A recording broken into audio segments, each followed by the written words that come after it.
갈비뼈가 여러 곳 부러져서 병원에 왔던 생후 2개월 된 학대 의심 아동이 결국 숨졌다는 소식 어제 전해드렸는데요. 이번에는 입양된 초등학생이 스스로 경찰에 학대 사실을 신고하고 도움을 청했던 일이 뒤늦게 또 알려졌습니다. 네, 관련 소식 민변 아동인권위원회 소속 신수경 변호사와 함께 짚어보겠습니다. 어서 오십시오. 어서 오십시오. 안녕하세요. 신수경입니다. 예, 지난 14일에 생후 2개월 된 아이가 갈비뼈가 부러진 채로 응급실에 왔고 이걸 좀 이상하게 생긴 의료진이 경찰에 신고했다는 소식 YTN에서 전해드렸는데 당시 상태를 보면 굉장히 심각했습니다. 예. 남자아이였는데 의식은 없었고 갈비뼈 골절이 있었는데 이게 굉장히 여러 군데 있었다는 소견도 있었고 뇌출혈 증세도 이제 나온 이런 상황이거든요. 지금 부모는 아동학대가 아니다 이렇게 강력하게 주장을 하고 있습니다만은 이 정도 상황이면은 아동학대로 판단을 하는데 무리는 없습니까? 이게 생후 2개월밖에 안 된 아이가 이 정도의 상태로 발견됐다라고 하면 이제 강한 의심을 가지고 아동학대로 신속히 판단할 필요가 있는데요.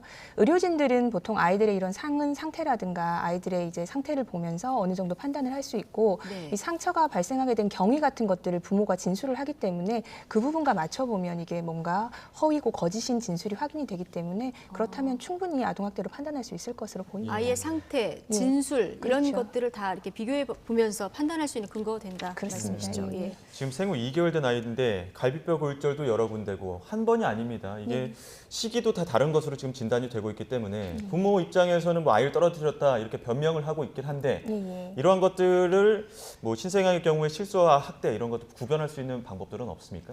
우선은 이렇게 어린아이들 같은 경우는 진술이 불가능하기 때문에 보통 의료진들의 그런 판단들을 많이 중시하게 됩니다. 예. 앞서 말씀드린 바와 마찬가지로 그 아이가 발생한 상흔의 모습이라든가 그런 것들과 부모가 이제 진술하는 이 발생한 경위 같은 것들을 비교해 보면 오류가 분명히 이게 확인이 되거든요. 예. 그런 경우에 이 부모가 뭔가 숨기는 것이 있고 그렇다고 한다면 분명히 조사의 필요성이 있기 때문에 보다 신속하게 학대 의심이 있다고 학대 판단을 하고 보호로 들어가야 되겠지요. 예. 예.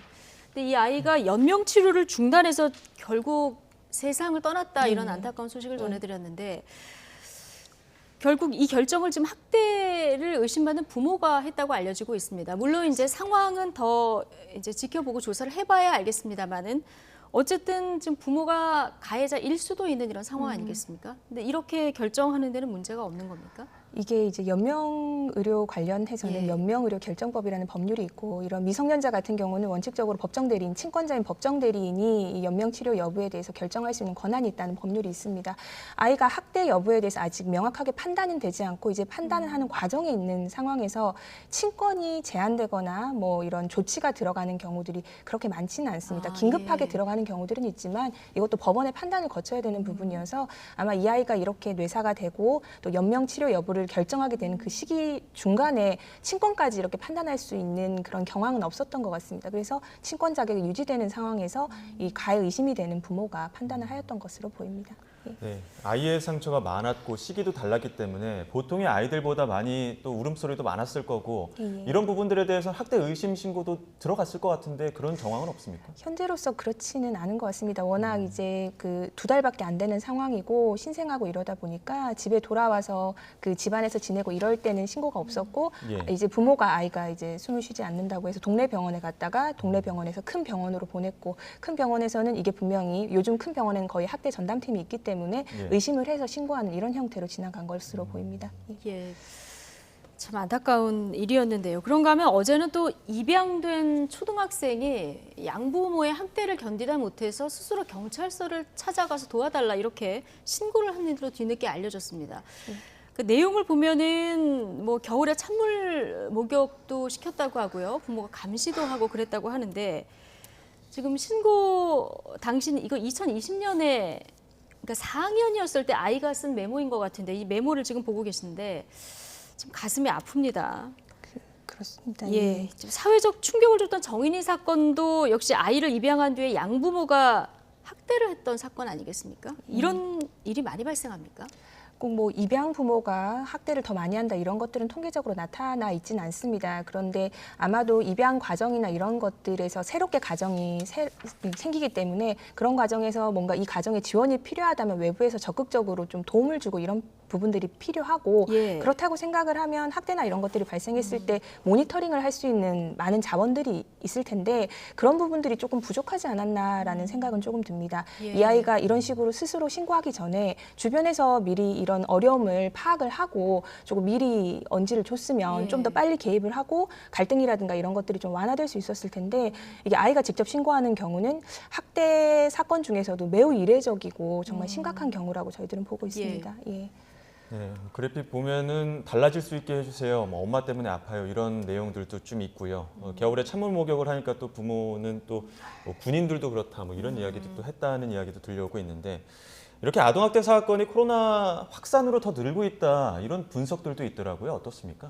우선은 외국 같은 경우에는 관련돼서 실제로 가정 내에서 보내는 시간이 많아졌기 때문에 좀 갈등들이 외부적으로 표출되는 통계가 네. 많아졌다라는 게 있는데 우리나라 같은 경우는 이 아동학대 신고가 점점 늘어나고 거기에 따라서 이제 아동학대 발견율이 예. 꼭 코로나가 아니라 그래도 계속 이렇게 높아지던 과정에서 또 코로나가 발생을 하게 된 거여서 네. 이게 코로나의 영향인지 아닌지 명확하지는 않습니다만 외국 사례를 비추어 봤을 때는 추정은 할 수 있을 정도로 될 것 같습니다. 아무래도 안에서 지내는 시간이 많다 보니까 가족 내 갈등이 발생한 부분들도 있고 또 보통의 아동학대는 외부에서 이렇게 적절하게 좀 모니터링을 한다거나 갈등 발생할 수 있는 요소들을 예. 좀 외부로 보내면서 줄어드는 게 있는데 아무래도 가정 내에 모든 게 집중이 되다 보면 그런 학대라든가 이런 갈등들이 더 많이 발생할 수밖에 없지 않을까라고 저희들도 보고는 예. 있습니다. 좀 이 코로나 상황에서 사각지대에 놓인 아동들이 많다는 사실 자체가 참 가슴이 아픈데 앞선 그 학대 신고를 한 초등학생 얘기로 잠깐 다시 돌아가서 그 분리된 원룸에 아이를 놓고요. 그리고 카메라로 감시를 했다는 거 아니겠습니까? 양부모는 여기에 대해서 뭐라고 얘기를 합니까? 양부모의 주장으로는 네. 뭐 아이 안전을 확인하고 아이가 안전하게 있는지를 이제 자기는 보호적인 목적에서 CCTV 설치를 하고 확인을 했다라고 하는데 아이 입장에선 감시고 정서적 학대에 해당할 수 있고 애초에 아이를 한 원룸에 아이를 이제 두고 CCTV로 감시했다는 부분 자체가 이제 방임.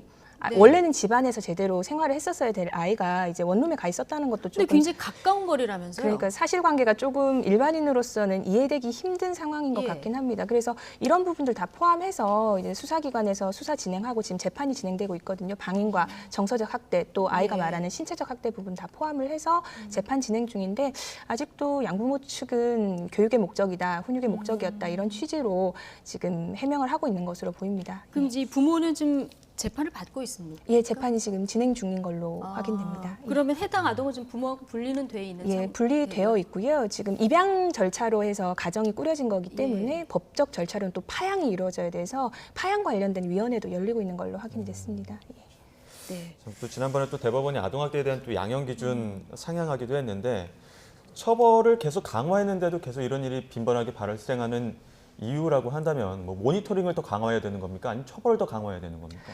그 처벌 강화에 대해서는 여러 가지 이견들이 있는 것 같습니다. 단순히 엄하게 처벌한다고 해서 이게 줄어들 것이냐, 이제 형사적책 하시는 분들은 말씀을 하세요. 엄하게 처벌하는 것보다는 정확하게 내가 이 죄를 저지르면 처벌받는다라는 시그널을 국민들한테 주는 게 훨씬 더 효과적이다.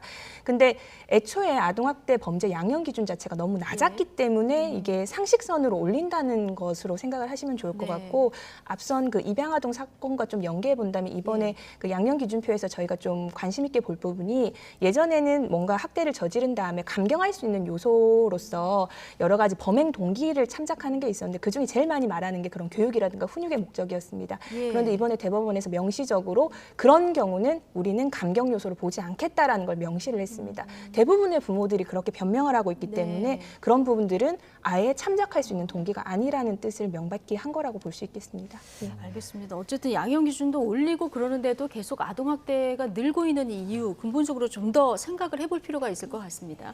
자, 민변 아동인권위원회 소속 신수경 변호사와 함께했습니다. 고맙습니다.